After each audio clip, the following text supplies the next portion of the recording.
Hey everyone, welcome back to the Tracks and Takeaways podcast. I'm Maya Ellison. Big news this week in the world of pop and R&B. Janet Jackson has signed a long-term publishing deal with Believe, bringing her full songwriting catalog, all 11 studio albums from her 1982 debut through 2015's Unbreakable, under Believe's publishing division. Today, we're breaking down what that actually means for Janet's music, her legacy, and for you as a fan. With me is Dr. Andre Cole, music business scholar and former label publishing exec. Andre, hi, and thanks for joining. Hey Maya, great to be here. Wow, Janet and Believe. That's a big move. I grew up on this catalog, so I'm excited to dig in. All right, let's set the stage quickly. Janet's signing covers 11 albums, from her early self-titled record in 1982 to Control in the mid-'80s, the revolutionary Rhythm Nation 1814, then Janet, The Velvet Rope, All For You, and up to Unbreakable in 2015. But first, we should explain the basics. What does publishing mean in plain language? Andre, can you walk us through it? Sure. Publishing is the business of the songs themselves, the composition and lyrics. Think the melody, the words, the chords. Those are publishing. That's separate from the master recording, which is the actual recorded performance you hear on Spotify or the CD. Publishing collects money whenever the song is played, radio, streaming payouts that go to songwriters and publishers, live performances, and syncs, which are uses in film, TV, ads, video games, you name it. So when Janet signs a publishing deal, she's partnering on the rights and management of the underlying songs across her career. Right. And for listeners, that can mean new ways we hear Janet's music in other places, because a publisher is often the one pitching tracks from movies, shows, or commercials. But why does it matter that this deal is with Believe? They're known for a modern, tech-forward approach to distribution and rights. Andre? Exactly. Believe is a digital-first global company. Their strength is worldwide royalty collection, data-driven catalog optimization, and global sync outreach. In the streaming era, that matters. They have systems and partnerships that can surface Janet's songs to new listeners in markets that weren't as accessible in the pre-streaming world. Plus, they tend to leverage analytics to identify sync opportunities, like pairing a specific Janet track with a TV scene or a commercial that suddenly sends streams spiking. So it's not just administrative, it's strategic marketing and legacy care.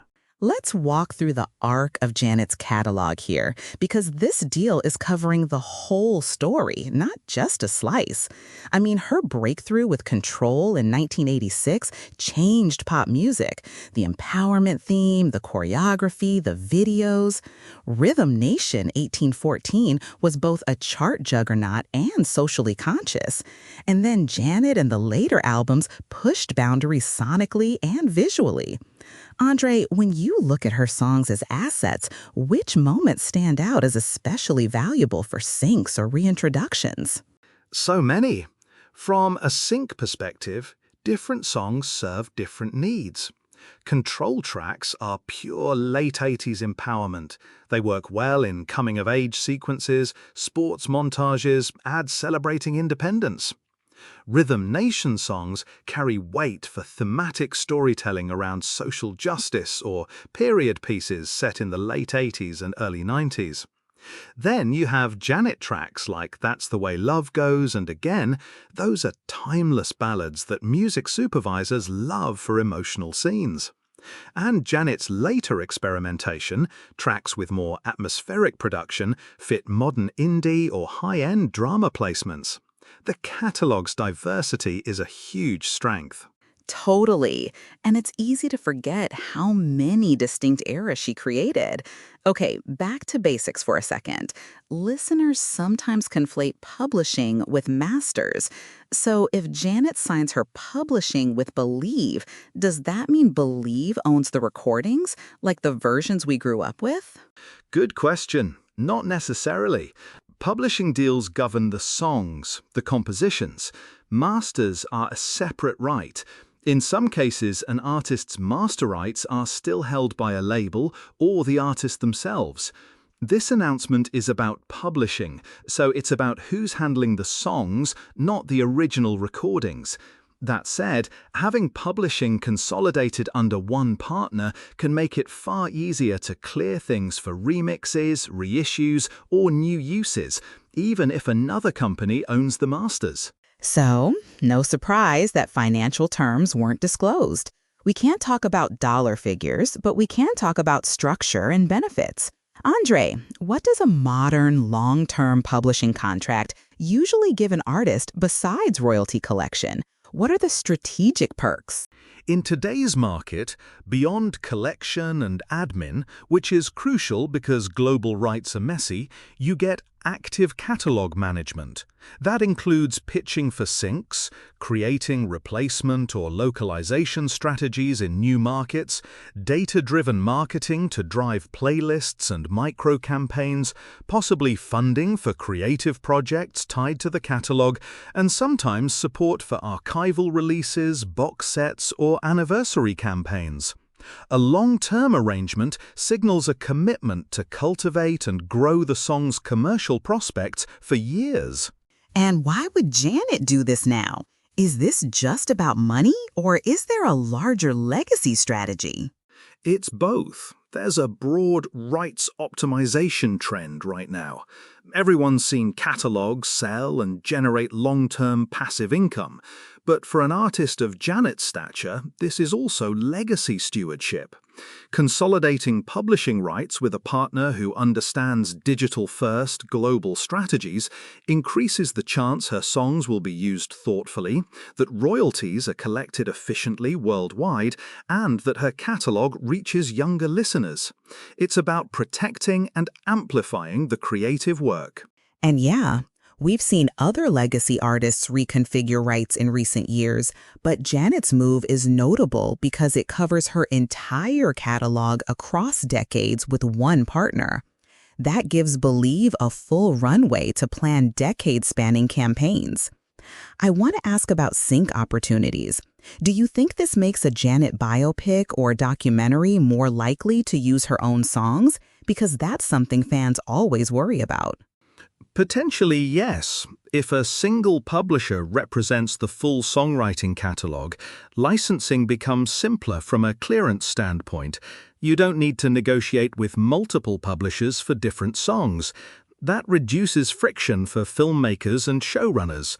That said, even with one publishing partner, master clearance may still be needed from other rights holders. But overall, consolidation reduces legal complexity and can speed up negotiations, which helps when someone wants to license a suite of songs for a film or series.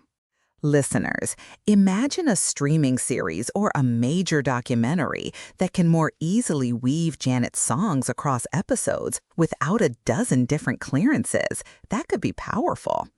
I want to switch gears and talk about fans and the music itself. Practically, what might we notice in the next few years because of this deal? Expect 3 things. 1. More curated presences. Playlists, officially remastered classics, maybe new packaging for anniversaries. 2. Increased sync usage in TV, films, games, and ad campaigns, which will make her songs show up in places younger audiences watch and play. 3.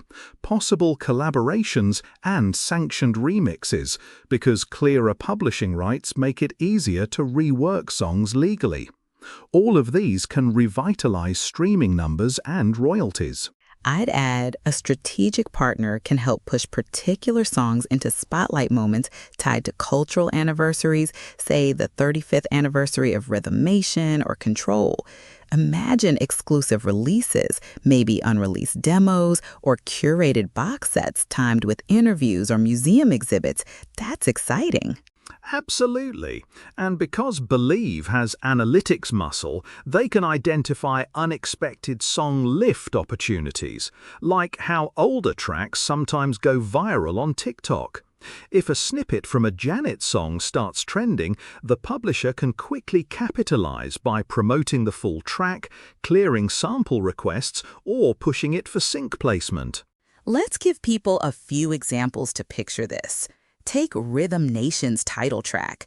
It's cinematic, militaristic, socially charged, perfect for a period drama or a powerful montage in a political film.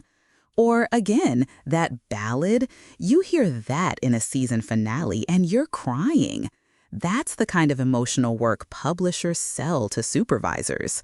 Andre, any sync stories from your exec days that help illustrate this? Yeah, I once worked on a campaign where a single, soulful ballad from the 90s was licensed for a primetime show.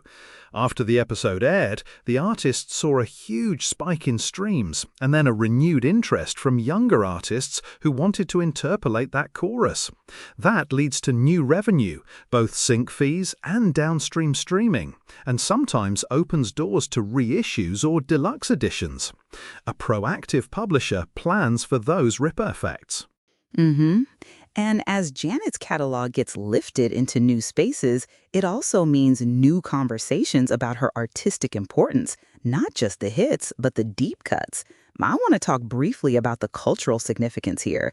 Janet is a central figure in Black pop and R&B history. Control over how her songs are used matters culturally, not just commercially. Andre? Right, stewardship matters. A thoughtful publisher will protect the artist's intent, try to avoid inappropriate placements that distort the song's meaning. For an artist like Janet, who has songs tied to social commentary as well as intimacy, that sensitivity is important. Ideally, the deal isn't just about extracting value, it's about curating legacy. So, to wrap up, quick recap for listeners. 1. Publishing covers songwriting rights, not necessarily the recorded masters. 2. Believe is a global, tech-forward partner that can collect royalties, pitch syncs, and introduce Janet's catalog to younger markets. 3. This deal could mean more Janet in TV, film, ads, remixes, curated releases, and maybe even easier clearance for a potential biopic soundtrack. 4, and importantly, it's a legacy move, consolidating rights to protect and grow the catalog for years to come. And I'll add, for fans, it's a reason to revisit those albums: Control, Rhythm Nation 1814, Janet, The Velvet Rope, All For You, Unbreakable, and listen for the breadth of Janet's songwriting. This deal opens doors for creative uses that could remind the world how influential her music still is. Amen. All right, Andre, one quick, fun question to close. Which Janet track do you think could blow up on a platform like TikTok if Believe leaned into it? I'd say, if by chance... Wait, actually, That's the Way Love Goes has a groove that could become a slow dance trend, but also Rhythm Nation's percussion could drive choreography clips, so either nostalgic slow dance or high-energy dance challenges. Both are wins. I can see both now. Okay, everyone, thanks for listening. If you loved this episode, please subscribe, leave a review, and go queue up Janet's Control and Rhythm Nation 1814, and maybe pick a deep cut to rediscover. Andre, thanks for unpacking this with me. Thanks, Maya. Always a pleasure. And listeners, keep an ear out. I predict we'll be hearing Janet in places we haven't for a while. That's a wrap for this episode of the Tracks and Takeaways. See you next week, and we'll keep tracking the deals that shape the music you love. Bye for now.